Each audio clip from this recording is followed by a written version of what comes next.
Good afternoon. I'm Pedro Beckenstein. I am the Research Director of Fundación INECO. And this afternoon, we are going to discuss the neuroscience recommendations for good habits based on our traumatic experience with the pandemic. Those who are watching YouTube, would you kindly go into the platform? This session is going to be in English. The speakers will only speak in English, but you can go to the platform and listen to the Spanish translation there now. Ahora paso al idioma inglés para presentar a los oradores. Estamos aquí con la doctora Susan Walker del Instituto Caribeño de Investigaciones de Salud de la Universidad de West Indies en Jamaica, la doctora Lewina Lee de la Facultad de Medicina de la Universidad de Boston, Susan Hanser del Berklee College of Music y el doctor Reichlen de la Universidad de Southern California. Vamos a empezar con Susan Walker, que es profesora de nutrición de un grupo de investigación del Instituto del Caribe de Investigación de West Indies. Su grupo trabaja en intervenciones para promover el desarrollo de los niños y prestar atención a la importancia de las interacciones para los niños menores de 3 años.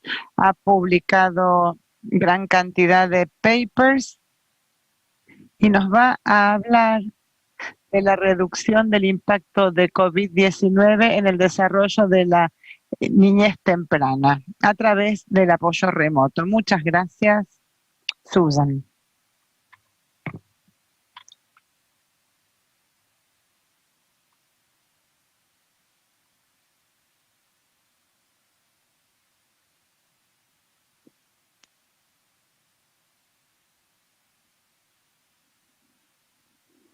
Muy bien, quisiera agradecerles mucho a los organizadores por haberme invitado a participar en este simposio. Muchas gracias también por esto. Muchas gracias por la coordinación, porque sabemos que es una agenda difícil. Les voy a hablar entonces del impacto de COVID-19 en el desarrollo de la primera infancia y la manera en que podemos reducir ese impacto a través del apoyo a los padres. La primera infancia es fundamental para el desarrollo cerebral. El desarrollo cerebral es más rápido y más vulnerable desde la concepción hasta los 5 años de edad. Las experiencias tempranas y el medio ambiente temprano son fundamentales y el desarrollo óptimo del cerebro depende de muchas experiencias. Debido a que el cerebro es muy sensible a la adversidad, los riesgos biológicos y psicosociales pueden conducir a déficits en la estructura y la función cerebrales y por lo tanto generar un desarrollo cognitivo y social disminuido.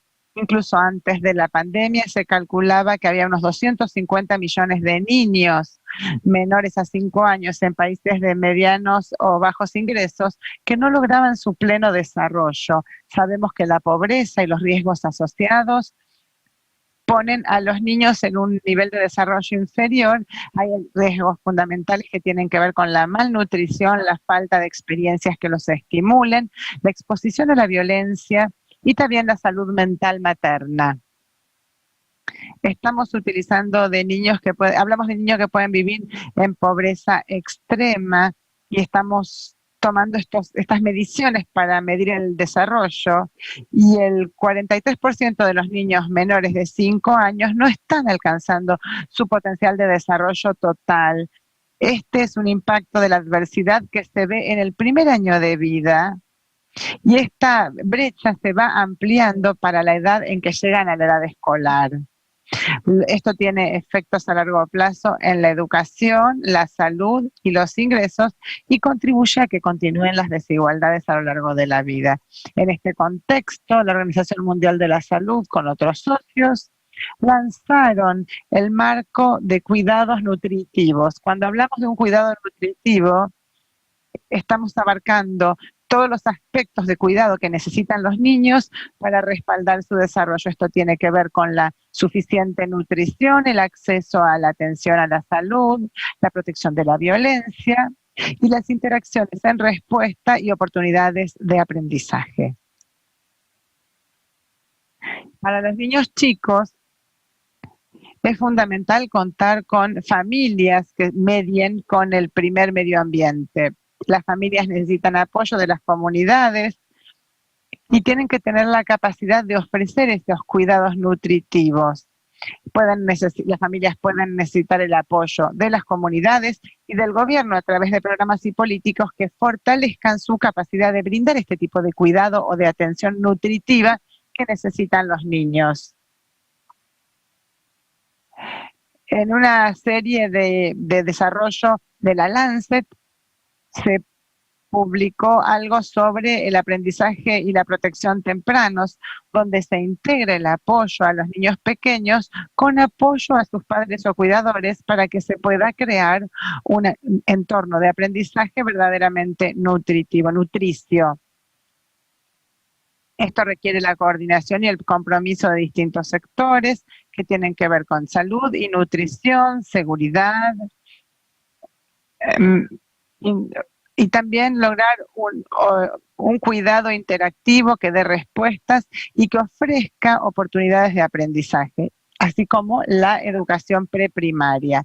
Si pensamos en el impacto de la COVID-19 sobre las familias que ya enfrentaban adversidades, ya enfrentaban otros riesgos también, incluso antes de la pandemia.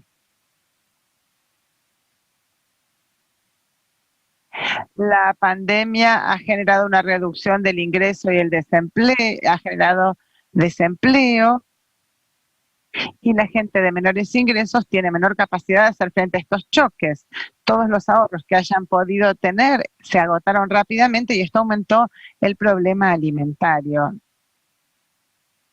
A comienzo de la pandemia, las estimaciones de las Naciones Unidas eran que el aumento de los niños que vivían en pobreza extrema era de 42 a 66 millones. Y calcularon que estos números iban a aumentar la cantidad de niños que se encuentran en alto riesgo de desarrollarse bien de 20 a 25%. Esto se pudo evaluar muy al comienzo de la pandemia y puede incluso estar subestimado. Además de la reducción en los ingresos familiares y el problema de la seguridad alimentaria, también los niños se encontraron con un menor acceso a los servicios de salud y de cuidados maternales. Esto tiene que ver con todas las necesidades sanitarias o de salud para que puedan hacer frente a la pandemia. Y las familias se vieron impedidas de concurrir a los centros de salud y se ha demorado también la concurrencia a los centros de salud para la atención de los niños o para su vacunación. Les voy a mostrar el impacto que ha tenido vivir con la pandemia para las familias y la manera en que pueden ocuparse de todo esto. Hubo un aumento en el estrés enfrentado por las familias, un mayor estrés e incluso mayor depresión. Muchos han perdido un miembro de su familia o bien se enfermaron o murieron. También se ha visto un aumento en la violencia en los hogares. Estamos hablando de violencia de pareja, violencia contra los niños. Estas eran violencias que ya existían a una alta tasa antes de la pandemia.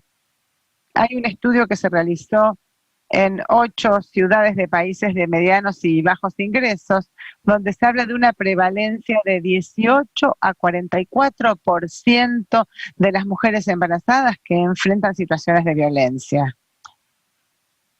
Y la otra parte tiene que ver con la falta de apoyo que están recibiendo las familias. Tienen menor acceso a los servicios de apoyo, ha habido suspensión de las guarderías, los jardines de infantes y jardines maternales, y también de los programas parentales, que muchas veces estaban basados en centros y en visitas a domicilio que ya no se realizan.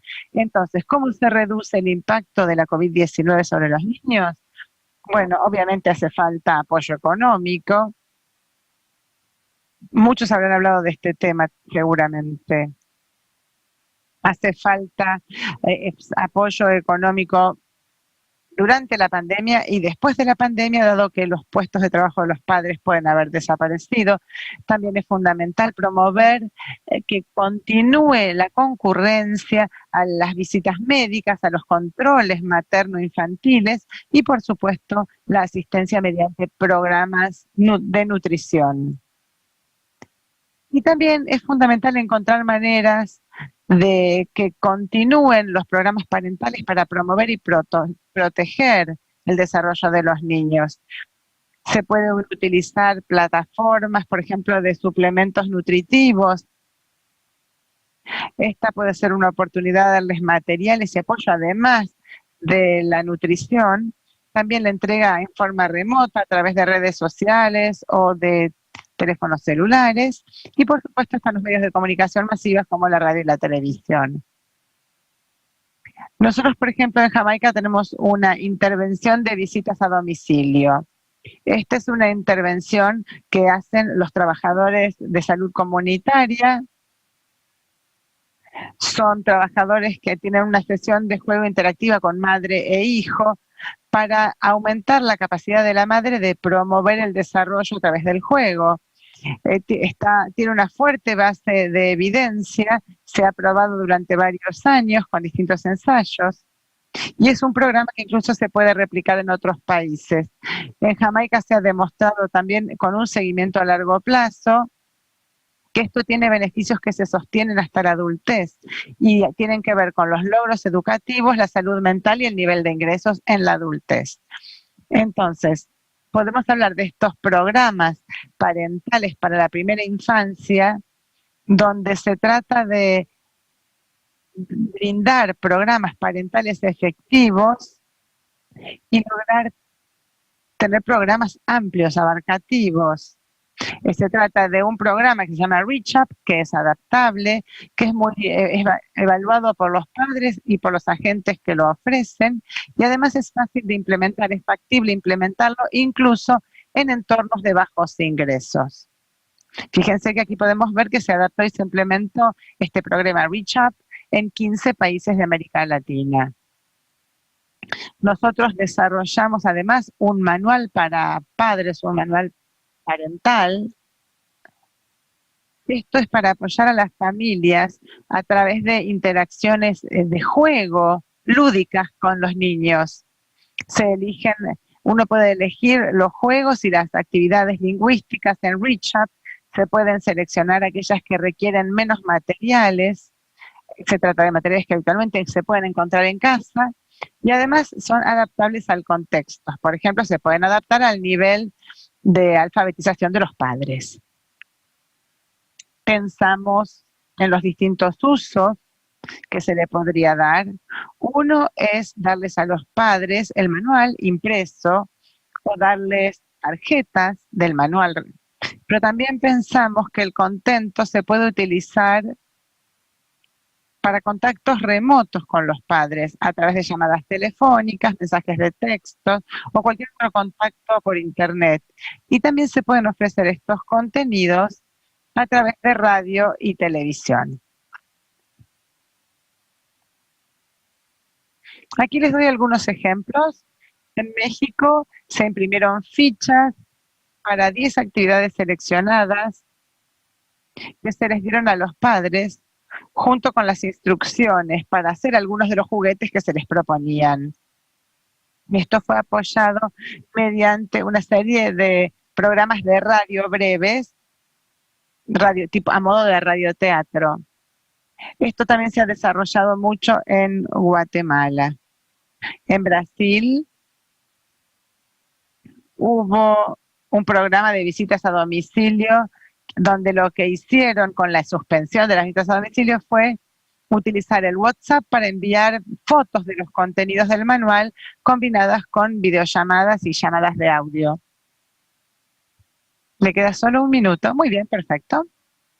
En Jordania desarrollaron guiones para llamar a los padres y también les dieron material de capacitación, y en Jamaica les ofrecemos a los padres manuales y materiales para jugar y también les enviamos mensajes de texto.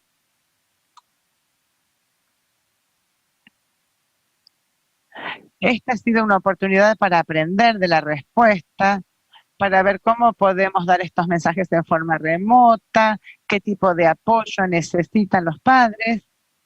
Y también hay que considerar el bienestar también de los cuidadores, no solamente.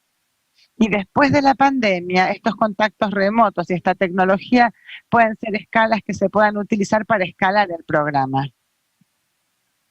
Para resumir, entonces, la inversión en la primera infancia puede dar ganancias a largo plazo durante toda la vida en cuanto a los logros educativos, el nivel de ingresos y beneficios potenciales para las próximas generaciones.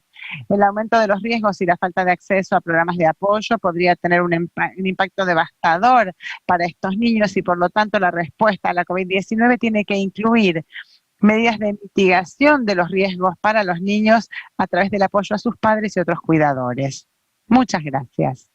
Gracias, Susan, por su presentación.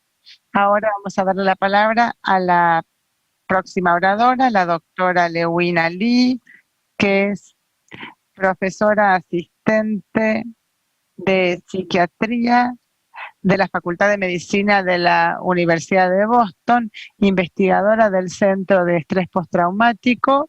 La doctora Lee tiene experiencia en la exposición al estrés psicosocial y factores psicológicos positivos que tienen que ver con la exposición al estrés. Ella codirige el estudio de mortalidad y adversidad a edades tempranas de Boston, que está construyendo un conjunto de datos para permitir la investigación de procesos a lo largo de toda la vida, y su presentación será sobre estrés y resiliencia frente a la pandemia de la COVID-19, el rol del optimismo sobre el bienestar. Tiene la palabra doctora Lewina Lee.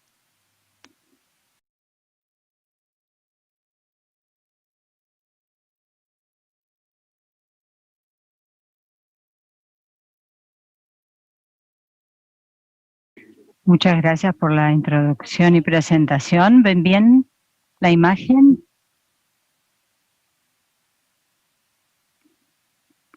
Muy bien, ahora está en presentación, sí, en modo presentación, muy bien. Gracias por la presentación y por la invitación. Voy a hablar justamente, como se ha dicho muy bien aquí, acerca de la resiliencia al estrés en medio de la pandemia del COVID-19. Teniendo en cuenta que es un factor de estrés, el COVID-19, y que ha causado un desastre masivo en todo el mundo, ha provocado bajas a nivel masivo que ha afectado a una gran parte de la población y ha causado también bajas de más de 1.3 millones de personas en todo el mundo.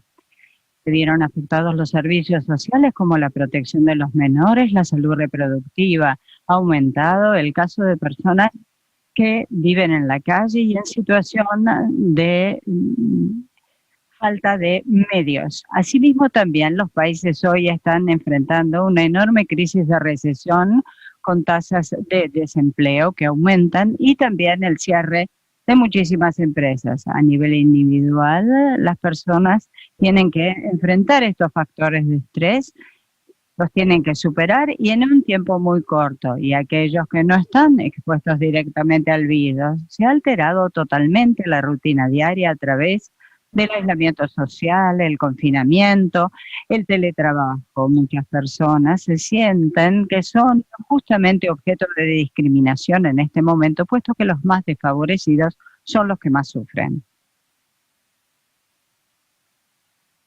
Cuando hablamos de salud mental, también ha desencadenado también tipos de trastornos muy importantes como es el estrés postraumático, el de ansiedad generalizada, y esa experiencia que ha llevado a lesiones y heridas muy serias, al igual que también con la amenaza de muerte, ha generado esa situación de gran estrés con violencia sexual y de otro tipo. Las personas están aprendiendo cómo manejar eso que le ha ocurrido a muchas personas próximas a su círculo, y esa exposición extrema en forma repetida a todos estos factores traumáticos ha afectado de manera muy especial a los trabajadores de la salud. Hablamos de la violencia, que en este momento afecta tanto a nivel doméstico como laboral o sexual. Y en este momento entonces queda obvio que estos factores de estrés que están íncitos en el COVID-19 han generado un impacto psicológico negativo. ¿Cuáles fueron las reacciones más comunes al estrés a nivel emocional?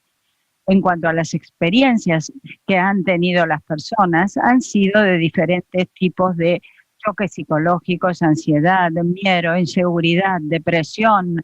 Han sentido también aumentar los sentimientos de culpabilidad, se han sentido ignorados, en muchos casos traicionados, todo ello a nivel emocional.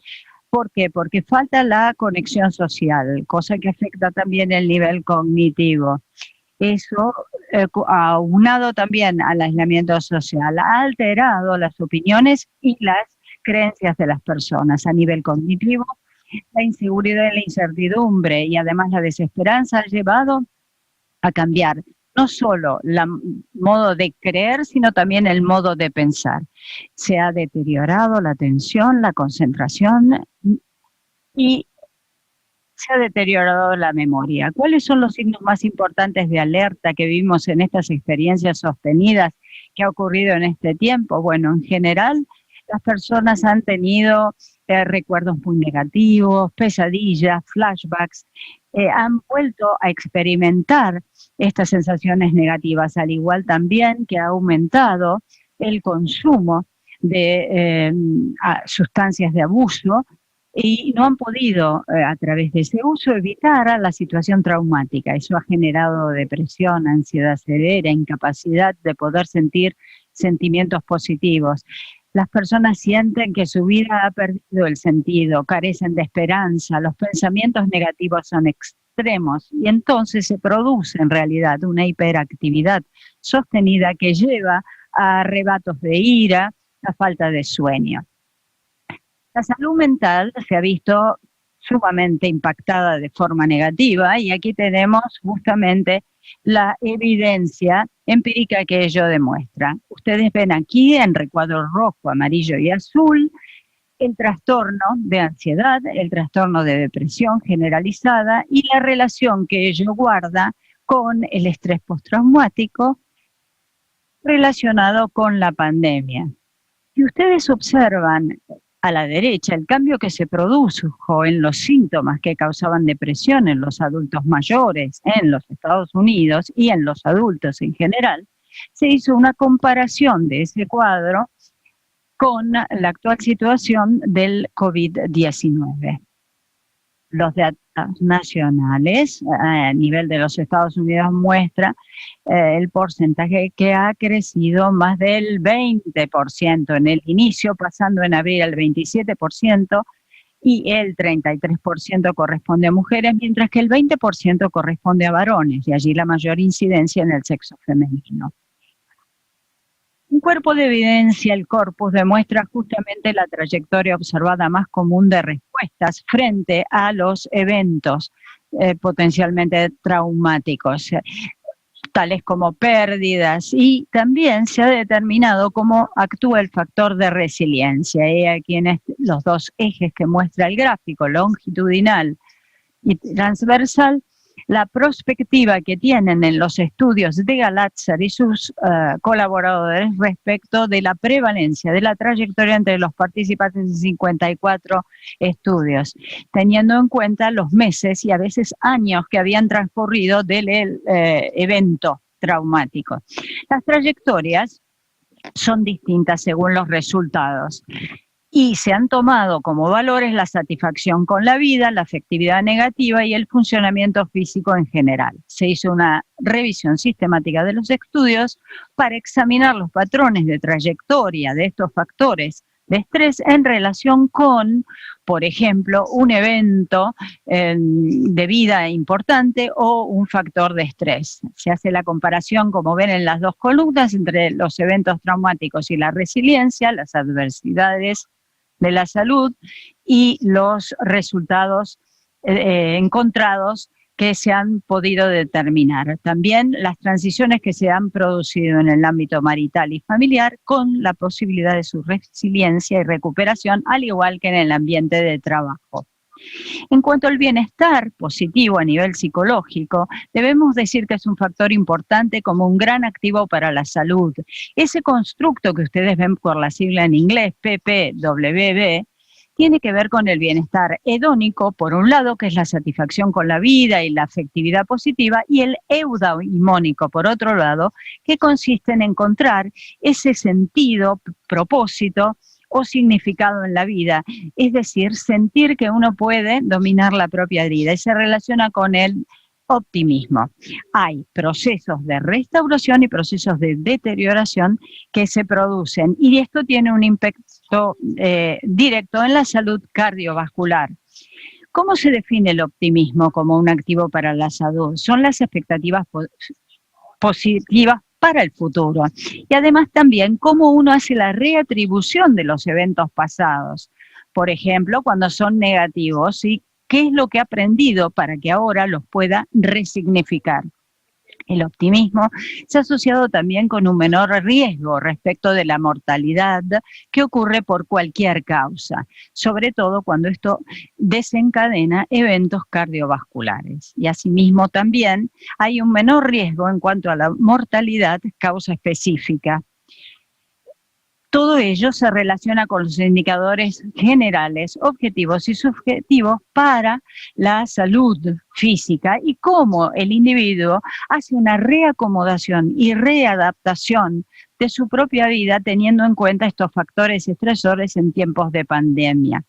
Hay sí una mayor probabilidad de registrar en la población femenina un mayor grado de salud a medida que avanza la edad. Vale decir que los adultos mayores acusaron mayores índices de salud que los adultos no mayores. ¿Qué relación existe entre el optimismo y la longevidad excepcional? El nivel es alto y tiene que ver con la mayor cantidad de años de vida. Fíjense los porcentajes aquí entre mujeres y varones, 15 y 11% respectivamente. El mayor nivel de optimismo se asocia también con una mayor probabilidad de supervivencia o sobrevivencia luego de los 85 años e incluso también tras haber traspasado este límite. Las mujeres en general tienen la posibilidad también de encontrarse en mucho mejor estado de salud, 1,5 veces, y los hombres 1,7 veces. Esas son las probabilidades cuando hay un mayor nivel de optimismo. Esto redunda en una longevidad excepcional mayor. También, cuando nosotros tomamos la perspectiva del promedio de vida, el optimismo es en realidad una vía para que de alguna manera todas las experiencias negativas en la primera infancia puedan resignificarse y llevar como resultado final a una mayor longevidad saludable. El mayor optimismo ha ayudado a explicar la asociación existente entre, por ejemplo, el estado y estatus socioeconómico mayor que se tenía durante la infancia y una mayor longevidad en la vida posterior cuando el individuo envejece. Vean aquí en la transparencia la comparación entre childhood, justamente la infancia, midlife, la edad madura, y luego later life, que sería la vida posterior o la longevidad que tienen los adultos mayores. Allí se hace la comparación entre los estresores psicosociales y la respuesta o reacción a ello. El optimismo, el estrés diario y el bienestar emocional tienen mucho que ver en esta interrelación que ustedes ven en el cuadro, la exposición al factor de estrés ven el optimismo a la izquierda y la afectividad negativa o positiva, en su caso, a la derecha. Vale decir que hay un efecto indirecto que parte del optimismo a través de esa exposición a factores de estrés y lleva a la afectividad negativa o positiva según reaccione el individuo. De allí entonces que un mayor optimismo se asocie con un menor nivel de afectividad negativa, aunque estén expuestos a esos niveles de estrés o, mejor dicho, factores de estrés cotidianos, y también un mayor optimismo está vinculado a una mayor afectividad negativa, pero en este caso fue independiente de la existencia de ese factor de estrés cotidiano, diario, de la exposición a ese factor de estrés. Bueno, ¿qué quieren decir todos estos resultados y hallazgos en tiempos de COVID-19? Bueno, ¿qué no es el optimismo? El optimismo no es una evaluación poco realista de una situación dada, tampoco significa ignorar los riesgos y mucho menos el feedback o devolución que nosotros recibimos de esa situación negativa. Tampoco se trata de esperar pasivamente que las cosas vayan siempre bien y tampoco es una solución sencilla, fácil, rápida. Bueno, sea feliz. No, no quiere decir eso. Tampoco lo es. Tiene que ver justamente con lograr ese estado de bienestar y felicidad, trabajando por ello, resignificando esas experiencias anteriores. Y por último, quiero remarcar que el optimismo, de acuerdo con las investigaciones que hemos realizado nosotros, nos ha llevado a determinar elementos clave. ¿Cuáles son esos elementos? Bueno, se hace una reevaluación y resignificación de los eventos negativos, se reconocen los eventos positivos, se tiene un estilo donde en general la persona trata de detectar y explicar qué es lo que le está pasando. Se trata también de establecer, bueno, objetivos que pueden ser alcanzables, realistas, y se evalúan y valorizan los dominios en los cuales ocurren esas situaciones. Y además, si se logran los objetivos, la persona se pregunta, bueno, muy bien, entonces, ¿cómo va a ser mi futuro? Además, esa autocompasión y esa aceptación de la realidad es lo que ayuda muchísimo como elementos que de alguna manera aumentan y potencian el optimismo. Bueno, aquí hay una serie de estrategias ulteriores que podemos llevar a cabo también para aumentar ese sentido de seguridad y calma que podemos sentir, cómo nos estabilizamos en una situación de emergencia, cómo hacemos un autocuidado, satisfacemos las necesidades médicas, nos enfocamos en las tareas que están dentro de nuestro control, porque en medio de la pandemia es imposible ejercerlo, cómo identificamos las prioridades y los recursos clave para lograr estos objetivos. Bueno, este es el final de mi charla. Deseo agradecer a todos por esta invitación, por seguirnos en la plataforma y también decirles que es el trabajo que hacemos juntos con el Instituto Nacional de Salud de los Estados Unidos, quienes nos brindan también con Boston University y también con VA Healthcare y NIH, como les mencioné, el gran apoyo para seguir investigando en estos temas. Muchas gracias. Muchísimas gracias por tu exposición, que ha sido muy interesante. Ahora la próxima disertante, Susan Bihanser, que justamente es profesora de musicoterapia en el Berklee College of Music también. Ella es presidenta de la Asociación Internacional de Música y Medicina y también de la World Federation para musicoterapia. Así también ella ha establecido un programa especial de musicoterapia dentro del Centro de Terapias Interactivas. Ha publicado también numerosos trabajos y libros también, enfocados siempre en las terapias integrativas, también en la American Music Therapy Association. Ella va a hablarnos justamente del papel que cumple la música para combatir la ansiedad y la depresión. Susan, la palabra es tuya. Muchísimas gracias, Pedro, y gracias a los organizadores de esta conferencia. Quisiera presentarme con música y aquí tengo mi flauta aborigen, así que tómense un minuto tómense un minutito para estirarse y hacer que se mueva un poco la energía alrededor de ustedes. Respiren profundo, exhalen profundamente, saquen todo lo que no necesitan, las tensiones, las preocupaciones y todo aquello que no necesitan. Y ahora que voy a tocar algo de música, los invito a cerrar los ojos y a notar lo que sucede. Tal vez les guste que la música los lleve a un lugar lindo, al lugar que quieran, y vayan a donde vayan, espero que lo disfruten mucho. Así que respiren hondo, exhalen y disfruten.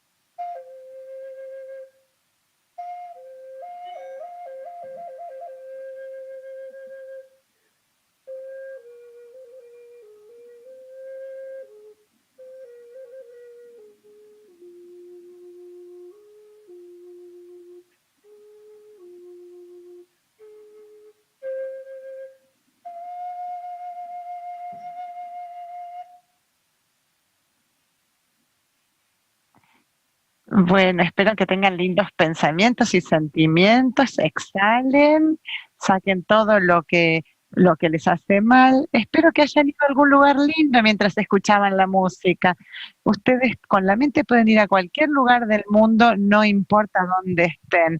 La música nos lleva a todos los distintos lugares y con ustedes voy a compartir algunas historias sobre la música durante la pandemia. En primer lugar, estamos hablando voy a hablarles de un caso de un caballero que fue hospitalizado, intubado, y lo pusieron en un coma inducido, y su mujer no lo podía visitar, pero le preparó playlists de la música favorita de él, la música que él había escuchado durante toda su vida, y se la llevó al hospital y le pidió a los médicos que por favor compartieran esa música con él todos los días. Y después de 21 días, él se despertó del coma inducido y cuando le preguntaron sobre su experiencia, dijo que la música lo había mantenido vivo, que era el escape donde podía soñar y cuando se despertó, escuchó cada canción que había escuchado mientras estaba en coma. Es tal vez no tan dramático, pero muy pertinente para nuestros tiempos. Una mujer de mi clase de técnicas de musicoterapia y bienestar estaba tan preocupada y angustiada con la familia, 2 hijas, el marido trabajando en casa, y un día, el solo hecho de que él tipeara en la computadora, la ponía mal, le dijo, no lo aguanto más, se fue a la habitación, no podía tolerar ni el ruido del teclado. Y utilizó un principio de musicoterapia, que es hacer coincidir el estado de ánimo que tenemos con una música que se parezca a eso. Y luego ir cambiando gradualmente la música para que sea más relajante, más suave. Y ella empezó con su playlist, con la música de rock, con una canción que se llama It's Not Me, It's You, y después empezó a sentir algunos sentimientos más empáticos, pasó a Alanis Morissette y finalmente fue cambiando su estado de ánimo, buscó algo de Coldplay y finalmente se sintió bien y terminó escuchando violín. Y al final de su playlist se sentía mucho mejor, estaba contenta y se dio cuenta de que la música es su mejor compañera, su compañera más querida. Otra mujer en Serbia también tuvo que someterse a una cirugía y porque tenía asma y una enfermedad cardíaca, estuvo aislada y tuvo que atravesar todo este proceso sola. Y me dijo, entré en un mundo de sonidos, música, meditación, escuché mis canciones favoritas y, y me sentí muy bien al ingresar al hospital, y hasta que ingresé al quirófano estuve siempre acompañada por mis canciones y atravesé la tormenta en compañía de las canciones. Esto me ayudó. Cuando me desperté y me sentí cantando Miracle de Whitney Houston, me sentí con deseos de cantar eso al despertarme. Y tenía una sensación de felicidad y sobre todo de la felicidad de estar viva. Entonces, podemos hablar de estas reacciones increíbles ante la música. Voy a compartir con ustedes una de mis ilustraciones favoritas, que proviene de un libro llamado Your Brain on Music de Daniel Levington. Esta gráfica muestra las distintas maneras en que nos afecta la música, desde el cuerpo calloso al hipocampo. Fíjense en los recuerdos, esto puede despertar bellos recuerdos y llega hasta el cerebelo, donde la música nos mueve. Empieza con la circunvolución temporal superior y es ahí donde está el sistema auditivo, pero rápidamente pasamos a través de la corteza prefrontal y llegamos a todas las partes del cerebro, incluida la ínsula, donde encontramos el sistema nervioso simpático y parasimpático. Y los efectos de la música se pueden sentir ahí, además que se siente la homeostasis. Y esto se puede procesar todo allí. Veamos otras vías neuronales. Vuelvo a la corteza prefrontal. Vamos al área ventral. Se activan los distintos sectores. El sistema de la dopamina, luego el núcleo accumbens, la corteza que está implicada en la empatía, en la toma de decisiones, y luego el tálamo, que da información a todas las zonas del cerebro, estimulando las respuestas físicas, psicológicas y emocionales. Esto ha sido muy importante. Esto tiene que ver con el procesamiento del lenguaje y con lo visual y lo espacial. Y está estrictamente relacionado con la música. Quiero compartir entonces la situación de un hombre.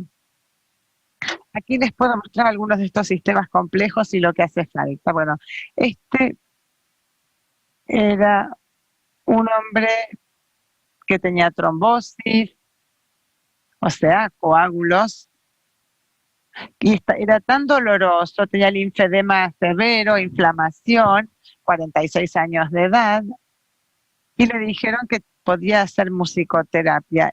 Y él dijo que esto lo ayudó, le dieron una guitarra y lo pusieron a componer, y él escribió esta canción, describiendo los síntomas que había experimentado.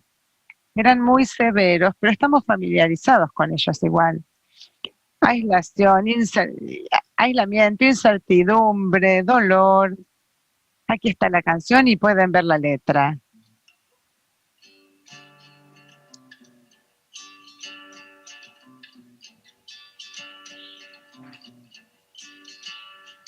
Mi vida ahora mismo está bastante bajo control y paso el tiempo esperando sanar.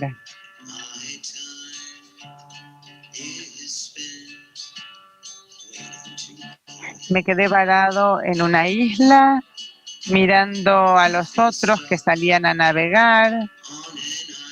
Sus vidas avanzaban, mientras que la mía quedaba en espera.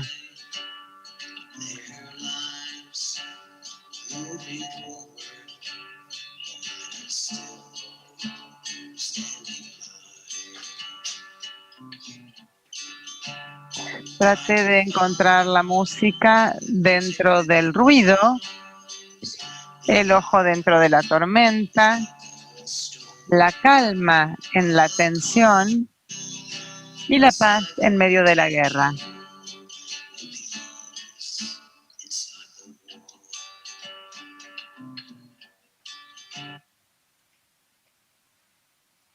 Quisiera compartir con ustedes una investigación.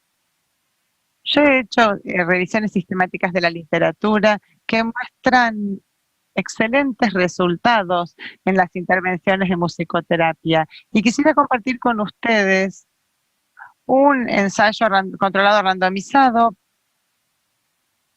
con musicoterapia en condiciones mínimas. Aquí estamos hablando de una intervención de musicoterapia con un tercio de los participantes, los visité a domicilio, a un tercio no tuvo contacto conmigo, sino una llamada telefónica una vez por semana, y preparamos con ellos playlists. Y comparábamos eso con la persona que no había tenido, el grupo, el tercio que no había tenido contacto. Entonces, las intervenciones tenían que ver con movimientos, masajes faciales, relajación, recuerdos, y los resultados fueron los que pueden ver en pantalla. A los 9 meses, al hacer el seguimiento, después de este protocolo de 8 semanas, vimos un mantenimiento del bienestar. Y aquí podemos ver que el puntaje compuesto, que tenía que ver con ansiedad y demás, vimos un cambio significativo que se mantuvo. Esos cambios eran cambios clínicamente significativos y representaban este grupo, un grupo de personas mayores que formaron parte de este protocolo. Hubo diferencias estadísticamente significativas en todas las mediciones. Y además pudimos ver que las ganancias, los beneficios obtenidos, se mantuvieron más allá de 9 meses. Por eso quiero invocar al Japón aquí, con esta música. Y a Chopin.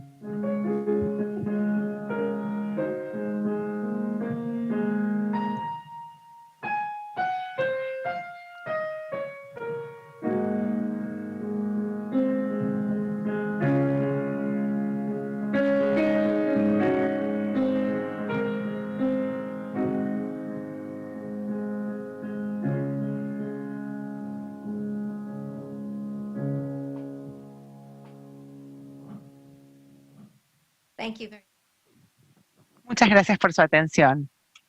Gracias, Susan. Muchas gracias por esta presentación tan inspiradora. Ahora pasamos al próximo orador de esta sesión, David Reichland, que es antropólogo, biólogo, interesado en el origen y la evolución del linaje humano. Actualmente es profesor de la sección de Biología de la Evolución del Departamento de Ciencias Biológicas de la Universidad del Sur de California. Su investigación examina los vínculos entre la evolución humana, la actividad física y la salud durante toda la vida. Su trabajo de fisiología evolucionaria explora la manera en que la actividad física puede ayudar en la función cognitiva, sobre todo en los adultos mayores. Entonces, vínculos de la evolución entre la actividad con la actividad física, ese va a ser el título de su presentación.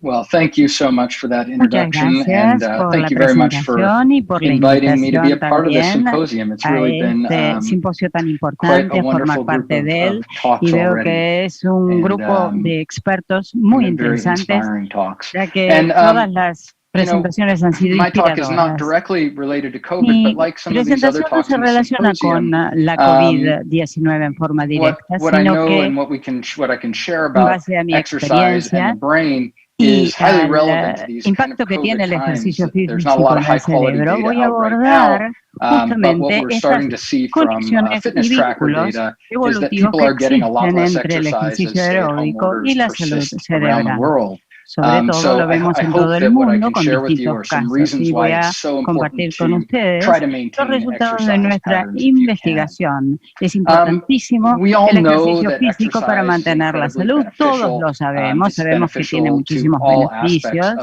en todos los aspectos de nuestra salud fisiológica, desde el cerebro hasta los huesos, pasando por todo el organismo.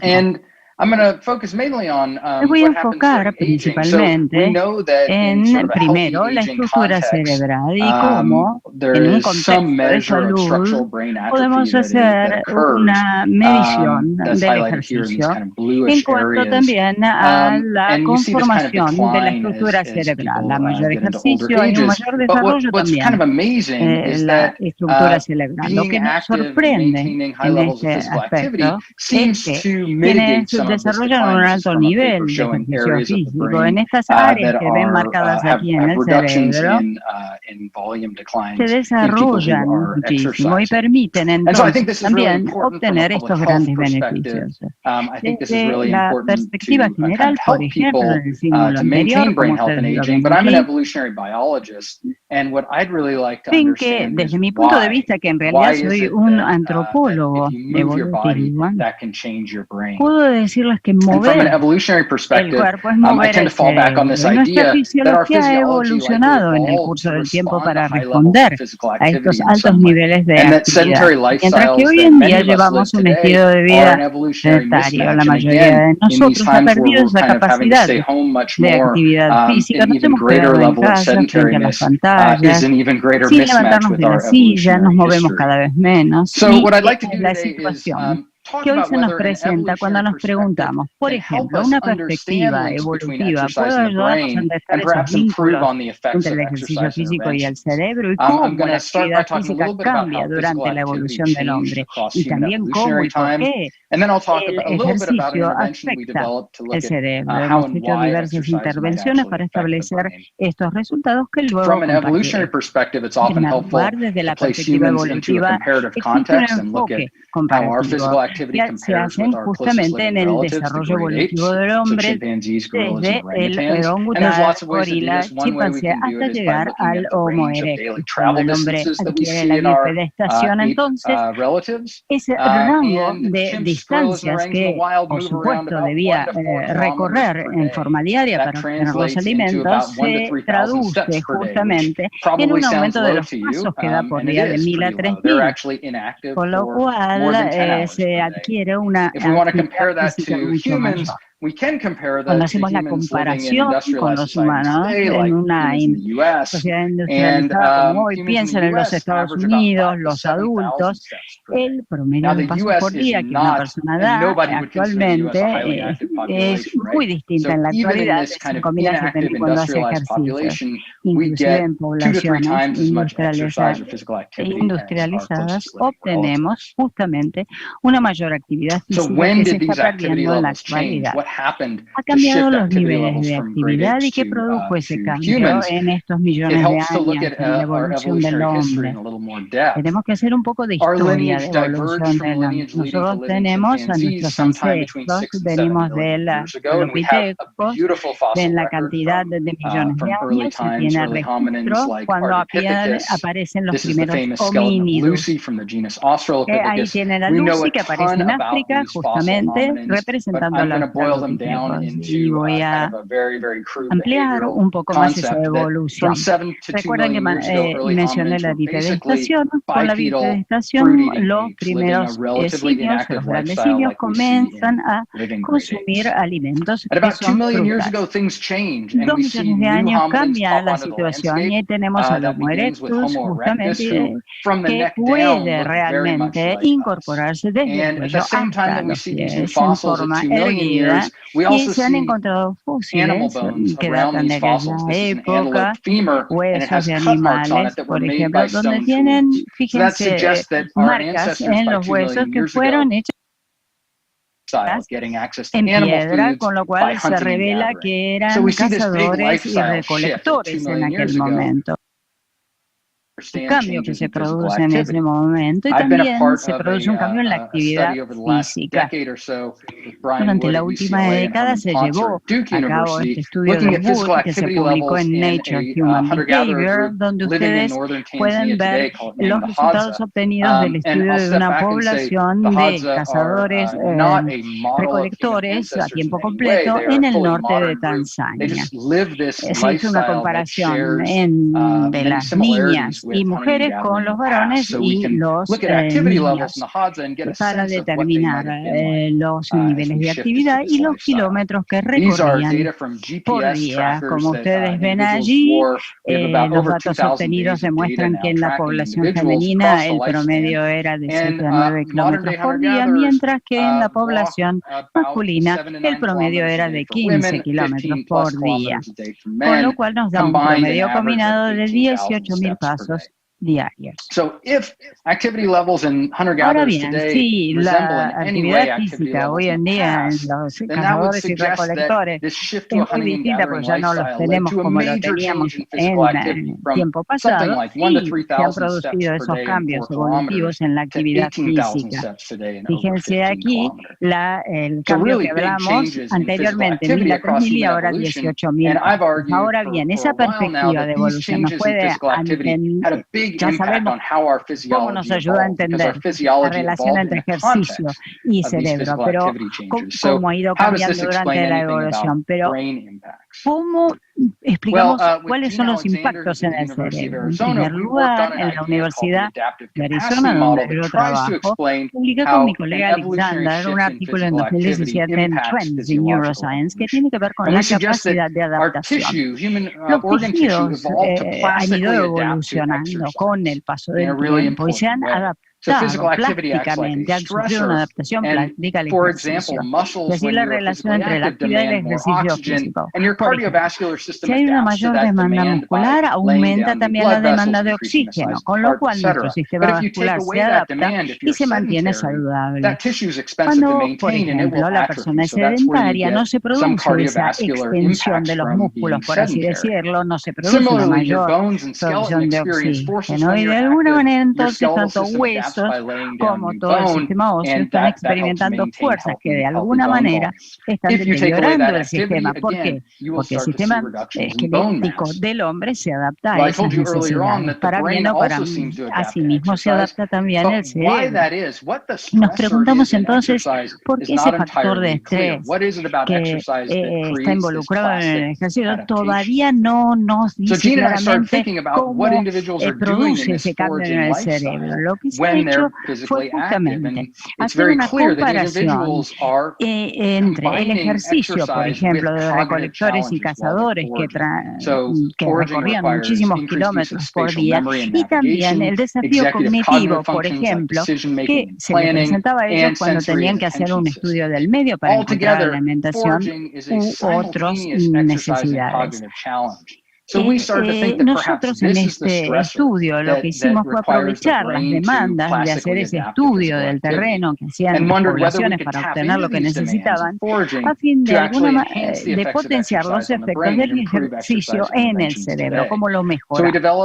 De manera que en la Universidad de Arizona desarrollamos lo que nosotros llamamos un sistema de entrenamiento cognitivo aeróbico, que apunta justamente al desarrollo específico de los dominios, tanto cognitivos como de sistemas neuronales, que están asociados y vinculados directamente a la actividad física. Mejoran las funciones ejecutivas. Acá en la transparencia pueden ver en la imagen cómo funciona este sistema ACT por sus siglas en inglés, que es el entrenamiento cognitivo y aeróbico. Bueno, esto se hace todo, por supuesto, por computadora, hay un programa, se trabaja con una tablet, se analiza a la persona que está haciendo ejercicio, por ejemplo, en este caso en una bicicleta fija, y luego también tenemos dispositivos de control portátiles que nos ayudan a efectuar un un control directo en la orientación que tiene el movimiento y la dirección que asume la persona que está haciendo el ejercicio. Hemos publicado recientemente un estudio randomizado por control con participantes que los ven aquí. Teníamos de control 14. Esto nos permitió tomar personas que tenían una edad que oscilaba entre 60 y 74. Hicimos una intervención de 12 semanas, 3 veces por semana.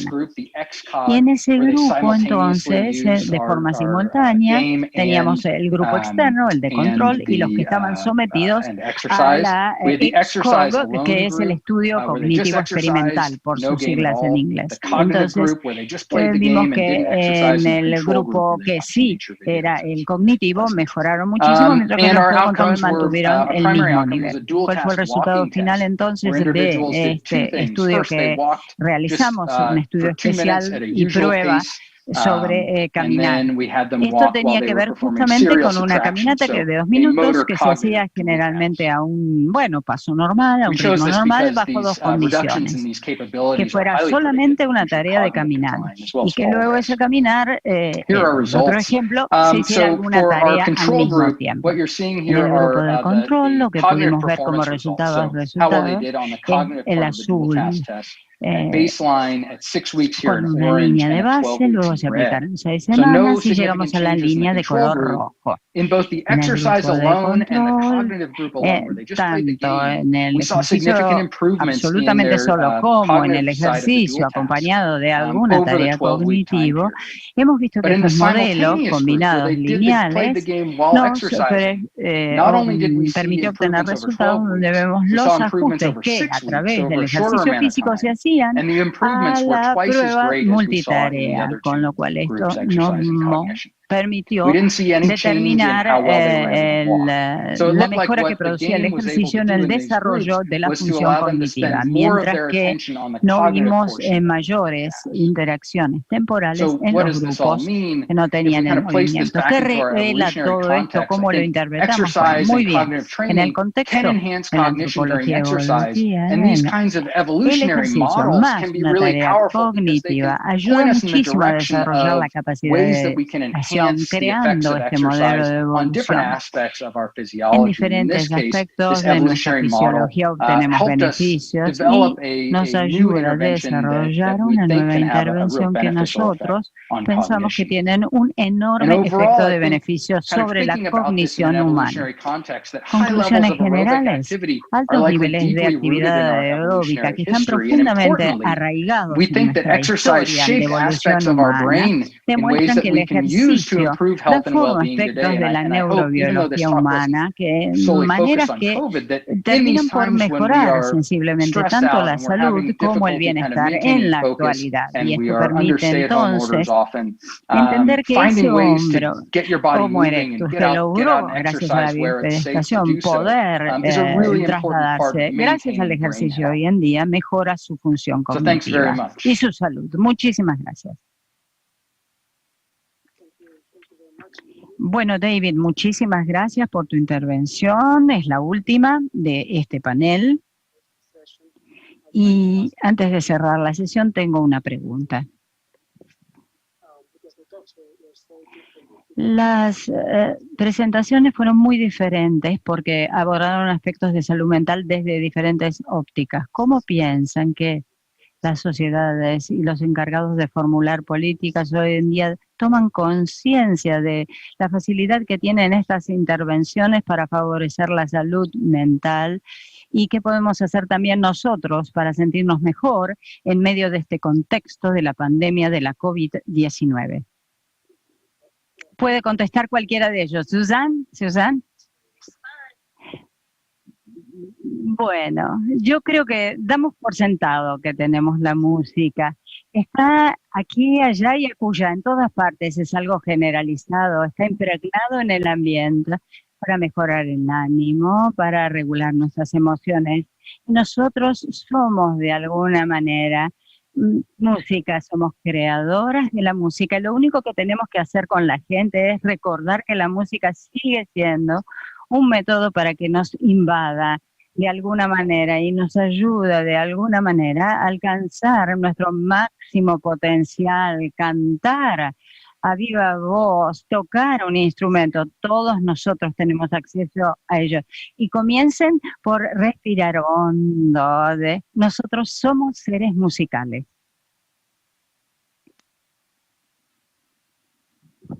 Creo que en el sector médico y de la salud hay cierta conciencia de las consecuencias que tiene la COVID en la salud mental.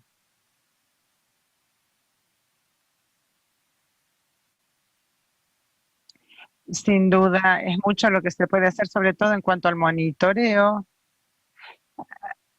El problema, creo, ahora es la falta de recursos económicos y en realidad de todo tipo de recursos y no solamente económicos.